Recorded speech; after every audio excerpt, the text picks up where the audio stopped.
Hey there, hi.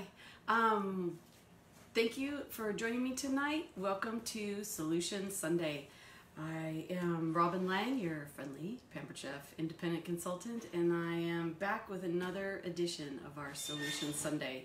Tonight we are going to be talking about stoneware, and I want to welcome anybody who's joining us live, and also want to thank all of those who watch this on a replay. I know I'm a little bit farther away than I was the last couple of times, but I need to stand up for tonight. I'm going to show you some of the stoneware that we have, tell you a little bit about it, but first we're going to get right into a particular recipe that I tried for the first time tonight, but it came out perfectly. It got the thumbs up from our family, and our special taste tester will be in a minute to tell us what she thinks about it. What we're going to do is we're going to make the turkey taco ring. This is a recipe you can find on the Pampered Chef website. I typed in ring in the search, and then when it came up, did I want products or recipes with the word ring, I picked recipes. I think there were like 15. There's breakfast recipes, there's all kinds of recipes. So we started with fresh ingredients tonight, but I was thinking about this. Someone asked me, did I put this out there because it's Super Bowl Sunday, and was this going to be an idea for that? And I said, well, no, because it's a little bit late in the day for that. But I did think about the fact that if you did a taco bar at your big game today, or anytime, any event you're having, you have leftover seasoned chicken or steak, you can use that. You can just tweak this up, make it your own, do whatever you want to it. But I'm going to show you what it is we did here. So I followed the recipe and with one or two tweaks, and I will tell you a little bit about them. First, I'm going to get my lovely assistant to grab the meat off just bring the pan over. I did turkey. This is a turkey ring, so you're using ground turkey. And I cooked it up in our 10-inch stainless, non-stick stainless steel pan. And what it is it's onion. It's said to do a small red onion, half of a small red onion chopped up. I didn't have a small one. I had a almost medium-sized yellow onion, so you make do with what you have. So I put about a third of that. I chopped it up and did about a third of that in with 1 pound of ground turkey. It calls for 1.25 pounds, but this seemed to work just fine. This is the second one I'm making tonight, and the first one came out just okay with the 1 pound. And then you add 2.5 tablespoons, and it called for in the recipe our Tex-Mex rub. It's the one I don't have, but I did have Southwest seasoning and Chipotle seasoning. I knew I didn't have enough of the Southwest to get me through 2 of these, so what I did is I took our Petite Measure-all, put it at the roughly a 2.5 tablespoon spot on it, and then I put 1.5 tablespoons of Southwest seasoning, and then used 1 tablespoon of our Chipotle seasoning, and that came out just fine. So the recipe says once you've got everything all browned up together, put it into the, which it's your choice if you want to put it in the bowl or not. Put it into a bowl, and then you're going to add some cheese. I debated, but I figured since I'm doing it here on a live, it was easier to work out of a bowl than the skillet, but you really could just use the skillet and not dirty another bowl. The very cool thing about our cookware is that there are no rivets on the inside to transfer heat into the handle, so even though I did 2 sets of meat back to back, the handle was still cold when I was using it for the second time. So the recipe calls for adding 1 cup of grated cheddar cheese to the mix, and I just put it into my silicone prep bowl. And I have to say, I love Artique spoons. This is the spatula style one. We have a regular spoon style, and then we've got one of those with the corner on it, so it's kind of a half spoon, half spatula. These are my favorite, nice and sturdy. So we're mixing this up, and then what we're going to do, and you don't have to be perfect about it, that'll be okay, is we're going to take our round stone, large stone with the white glaze and handles on it. I can tell you the exact name of it because I always get it wrong. This is our white large round stone. So that's how they identify it. This is the white large round stone. We actually do have like a pizza stone, which is very similar to this. It doesn't have a ridge on it. It does have the little handles, and this is why they call this one white, because it's got the white glaze around the edge. And it says to leave a 5-inch circle in the middle when you're making this ring. And one of the things I realized is that I got the measuring tape out and I measured our manual food processor, and I used that to chop up the onions, and then I measured the product, and it actually is 5 inches across. So I took the lid that you can use for that and keep things fresh in the refrigerator, and I'm putting that in the middle of the stone. And then you take 2 packages of the crescent rolls, whatever version you want. This says reduced fat. I only had 2 reduced fat, so I'm using regular for this one tonight. Your choice. And there we go. There's one. And you take the triangles apart and you lay them wide end in the middle near your circle that you're making. So you can do the other one. Thank you. I have an assistant tonight.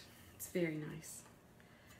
So you're going to take a triangle, and I found, as always, you know, when you do them, sometimes they come out a little lopsided. So I figured out after a bit that if I laid them so that they kind of went the same lopsided direction, that it did fill in very nicely.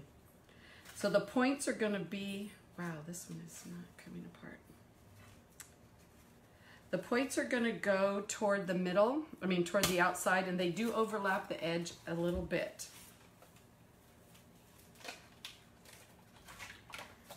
And so I kind of, like I said, do the lopsided piece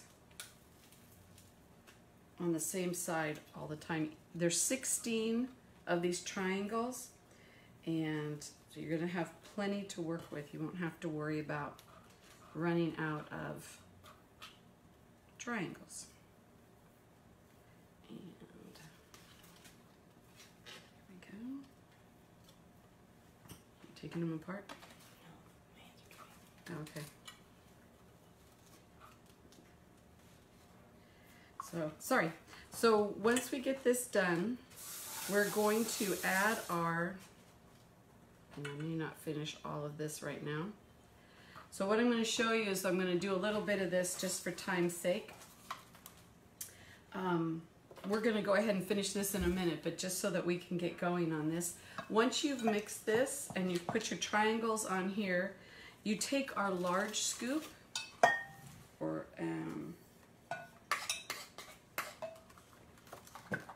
by the way, I use the mix and chop. You can use that in our cookware. Our cookware now, you can use plastic, you can use nylon, you can use silicone, you can use metal and wood. The inside is going to be perfect all the time. I have to say, that was the one really great thing for me, is being able to use whatever utensil I have on hand, because you know there are days where you just kind of reach over and grab something, and if you have cookware that requires a certain kind of utensil, then you kind of fumble around trying to figure out where that is. But once we get all of the triangles on here, you just take the scoop and you place the meat mixture onto your triangles. And normally I would, on the earlier one, I took the lid out before I started working, but I want to make sure I can still get the rest of my triangles on. And do we have, oh, that one died. Yes, that one died. Oh no. It didn't work. How do you do that? Yeah, practice. Practice. All right, let's get the rest of these on here really quick. And Sometimes it works and sometimes it doesn't. All right. I thought it was just me. I was like, yes. No, sometimes they just don't want to be cooperative. I just want to get... Once you've gotten all this on here and you've distributed the meat all the way around, and what you're going to do is fold it over. You probably already figured that part out. And we're short one. That's all right. This will be bonus. We have 15 tonight on ours, but that's fine. It's whatever works for your group. So we're going to continue to put the meat mixture on here. And I just kind of spread it as I lay it down. Now the one thing I did notice, and I did it differently, that I did differently this time, the first time I realized I did not drain. You're supposed to drain the meat after you cook it, which seems counterintuitive because you notice when you're draining it, it looks like you're draining all the spices out because the liquid does pick up the coloring and I'm sure a lot of the spices. But when I went to make it, then at the bottom there was a lot of liquid, and I was concerned as we made it, and we're going to show you the finished product in a second, that we were going to have some trouble with either the thing would be too soggy or it would just fall apart too much, because that, you know, that can happen. And it worked out okay, but I did make sure this time that when I did it, I really drained it well, and so we'll see if it makes a difference at all. There's quite, like I said, it asked for 1.25 pounds of meat, but there's a lot, even with the 1 pound. The mix and chop, I think, makes a difference because it chops it up. You can see how nice and fine. It really did do a great job of taking it apart. So there we have that. I'm gonna hand this off to Vanna over here. My personal Vanna.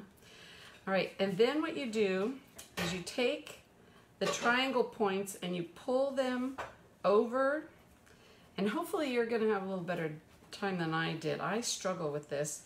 It says to poke the tip of the point underneath, which I do, but it doesn't always stay. Sometimes it comes back out with my finger when I'm poking it under. So I was concerned because that happened so much on the last one that I was afraid that when it poofed, that it was gonna poof up and they were gonna stick out and it was not gonna work.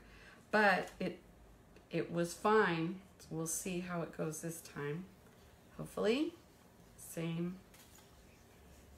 And it's not gonna be perfect because, as you know, when you take crescent rolls apart, those triangles have a mind of their own and they're gonna come out however they come out. You're just gonna do your best, make it stick the best you can. And this is another one of my, I love semi-homemade. The wonderful woman that was on the Food Channel that taught us all that it's a-okay to combine your home cooking with stuff that's already to go. Now I've got all the triangles tipped over, and then what I do is I just kind of am looking at the meat that's fallen out and kind of pushing it back in. And I don't have my. And then you take an egg white, and we actually just have egg whites in a carton, and so it said to use 1 egg's worth of egg white, which is 3 tablespoons from the carton style, and I'm just brushing it on.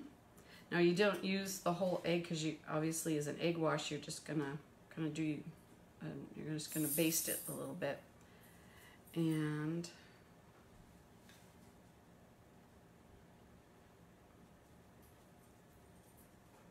we're gonna do that. Cover this. Sorry.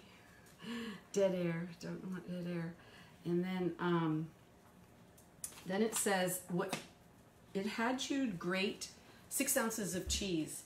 I was able to get enough out of this. I had a 7-ounce bar of cheese, cheddar cheese. I used sharp cheese. I like the the denser hard cheese. I like the hard cheese, and so I went with a sharp cheese. And when I did it, I was able to get 2 cups for the 2 rings, and enough to, it wants you to sprinkle a half a cup. Well, I think I probably have a quarter of a cup, but it seemed to work out. Had just enough, and you just sprinkle over the top a little bit more of the cheese. And it asked for coarse grating, so I just used our coarse grater for that. And I think that's all we have to do. And then, did you want to stick it in the oven? It's ready to go. We're just gonna put it in the oven, and we're gonna cook it for, we cooked the other one for 20 minutes, and it seemed to be just right. So I'm sorry that you aren't gonna be able to taste test with us, but just a couple of things. Like I said, I had a bigger onion than what I needed. It wasn't a red onion, but I did have about a third to a half of an onion left over. And so what I did is, since it was already chopped, is I just put the chopped things into our herb freezing tray. This is one of my favorite things. I have not yet become adept at growing my own herbs and taking care of herbs the way they should. But this I find amazing for things like this. Fresh ginger, if you grate it up and then you need to, if you have enough, you can save it in here. I did that. These are about 1.5 tablespoons in size. I have a friend who just, her little girl is, she was just on Facebook and now I can't remember. She's a few months old. I think she said 7 months old now. But she got these and was using them when she was making baby food. She had some food that she had done, and even if she had purchased some food when she had leftovers, this way she portioned it out, and that because she knew exactly how much her daughter would eat at any one time, and that way instead of having a lot of it sitting out open, she froze it into the little sections, and then she was able to just pop out the ones that she needed. So there's a multitude of uses for this. You can even do lemon juice. I have another friend who uses it when her lemons start to get old. She'll slice them and squeeze them and then put the juice in here and freeze them up. And so you've got pre-measured amounts. You know, it's like I said, about 1.5 tablespoons depending on how you fill it. Anyway, a great thing. So that's going to go in my freezer. Before we get into the taste test, can you hand me one of the wipes? Something for my hands. I just wanted to show you some of our stoneware and tell you a little bit about it. All of our stoneware can go in the oven up to 450 degrees. And most of it is, it says, I'm just going to tell you a little bit about it, and I'm going to read it so I don't misquote, but it is safe for the microwave, for the refrigerator, freezer, convection, and conventional oven. I know that I have friends who have used a variety of these. I have some people who really swear by the stoneware. It has something that I am new to in the last couple of years. I will tell you, I want to show you this. This is the large bar pan, and when you get yours, it does not look like this. This is what you're heading toward, and then eventually it will become dark. I've seen them where they're black. They've been seasoned so well. It's becoming seasoned. You can see the black in here. What I like to do is you can put a pound of bacon, depending on what kind of bacon you're getting. The thicker slices, there may not be as many in the package, but you can line your bacon up on here. You don't have to put anything underneath it. You cook it at 400 or 425. 425 seems to work best for if you have a little thicker bacon. And you cook it for about 20 minutes. If you feel like flipping it halfway, you can. Perfectly done. And the coolest part is, once you take the bacon off, if you let it sit until you can either save it if you're somebody who wants to save the bacon fat to use as in recipes later on, you can do that.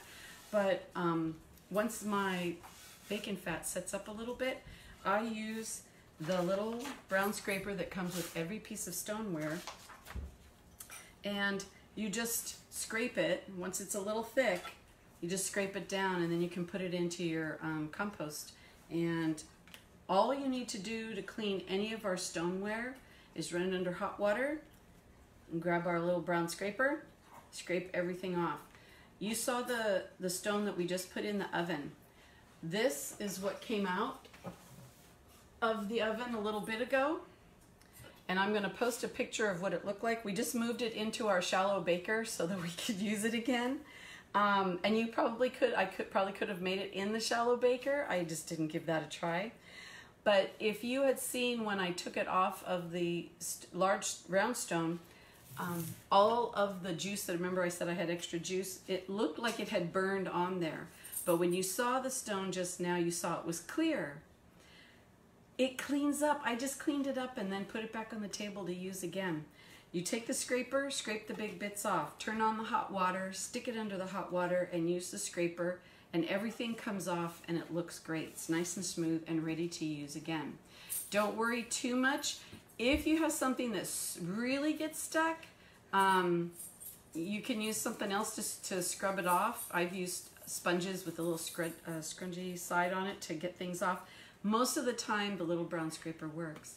And the one thing you don't want to do on this style, these are our unglazed stones. And the unglazed stones you don't want to put soap on, only because they are porous. As you can see, it's absorbing in the grease and the oils and things that you put it on. When they're brand new, like our personal pizza stone, you put a little oil on it when you're first putting things on it. You want to make sure that you cover 2/3 or more of the product with food when you put it in the microwave, when you put it in the oven. Otherwise, you have the tendency, you could run the risk of shocking it and temperature shock, and it will crack.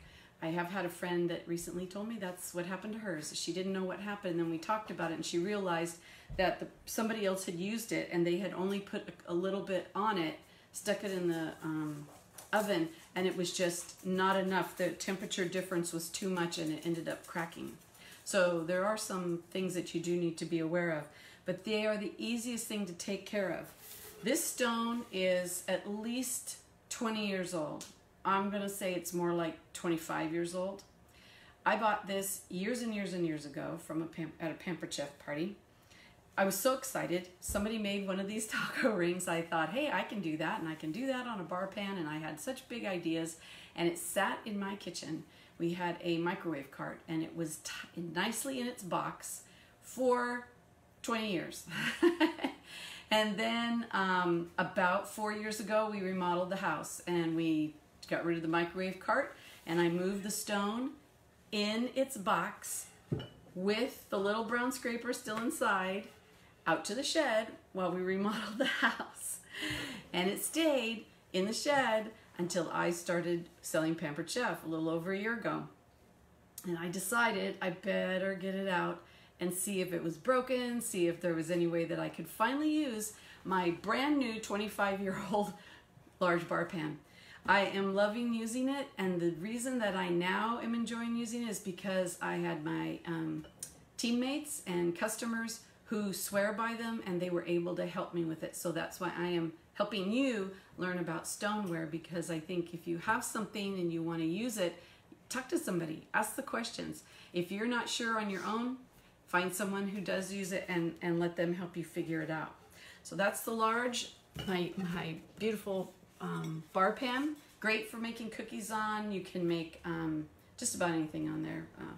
Pizza stone is great for pizzas, but you can also use it if you're you just want to have enough food for one. This is a really nice size because you can cover a lot of this with just one serving of things, and so you don't want to stress.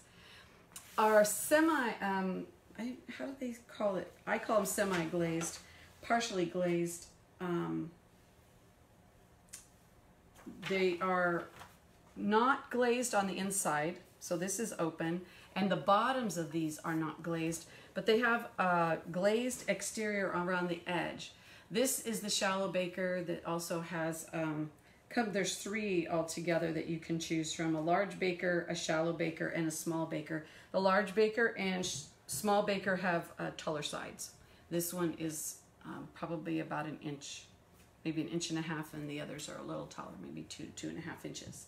So we have products that are, we have our unglazed, we have our partially glazed, so we have the ones like this.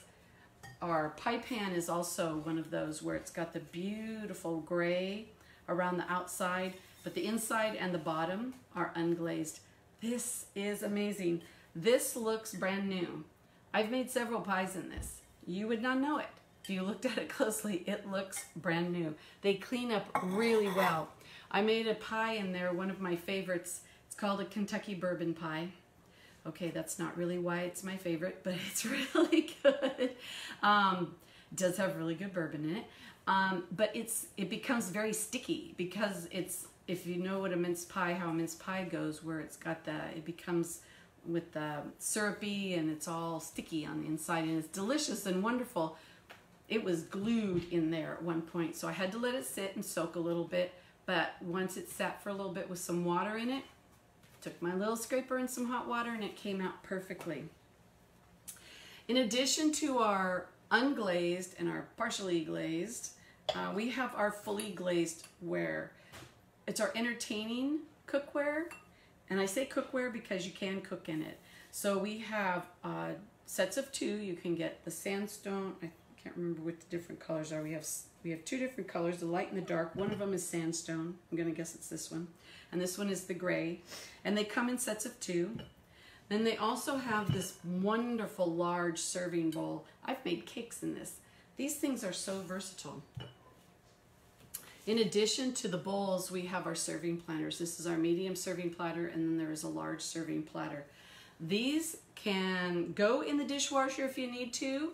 I usually will put the bowls in just because it's easy to clean them that way. These clean up pretty quickly by hand, but they can go in the dishwasher, and they're the only ones that can because they are fully glazed. Even the partially glazed ones cannot go in the dishwasher, but they can all go in the microwave and in the oven. The last two items are kind of fun. This is our deep covered baker. Again, it's got the glazing around the outside, unglazed on the inside and on the bottom. This comes with a lid. You can make a chicken in here in 35 minutes.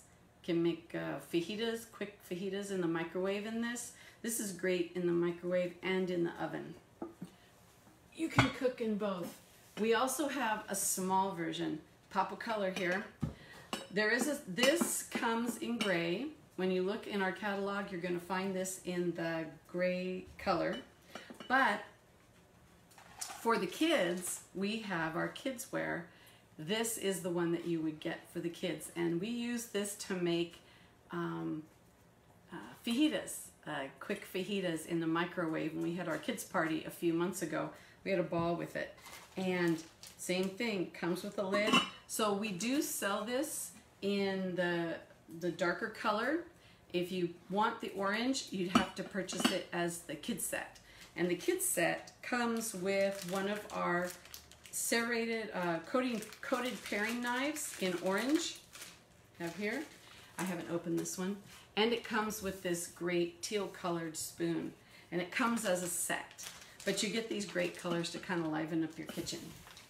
So that's not all our stoneware, but that's kind of an overview of the different kinds of stoneware that we have. If you have any questions or you're looking for a particular size, let me know. You can always go on the website and shop for stoneware because it's all in there, and there is a whole bunch of it. There's a grill pan style, there's all kinds of things. I think that's everything we have here. So let me grab a plate and dish up some of this delicious taco ring. Like I said, I followed the recipe and then just used what I had. So we didn't have red onions, I used a yellow onion. We used the sharp cheddar instead of more melty style, I think, for the regular orange cheddar. This particular one came from Australia. So it was kind of different. As you can see, I'll hold it up close. Don't know how well that's coming out, but as you can see, it worked just fine. Everything stayed on it. This is the first one we made earlier, and it got some thumbs up. So we want to have both our taste testers. You want to step in? So my daughter Sarah is going to let you know what she thought of it, and This is Zeus, and Zeus likes everything, so he's He doesn't count. I know his opinion doesn't count because it doesn't matter. I have yet to see him turn his nose up at anything. But he was desperate to get in the garage to eat it from my dad. Yeah. So yeah. No, it was really good. The seasoning was good, and I'm getting over a cold, so the fact that I could taste it means it was pretty well seasoned. And we just threw some salsa, and I put some guacamole on mine because gotta have guacamole. So you're welcome to add your toppings.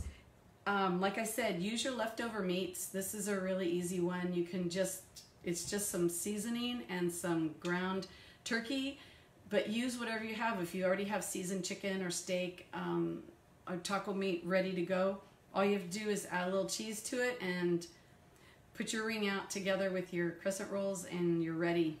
I'm sure there's a dozen different ways we could play with this, but this was great. My husband was happy with it, which, you know, he's kind of like Mikey. He doesn't like too many things.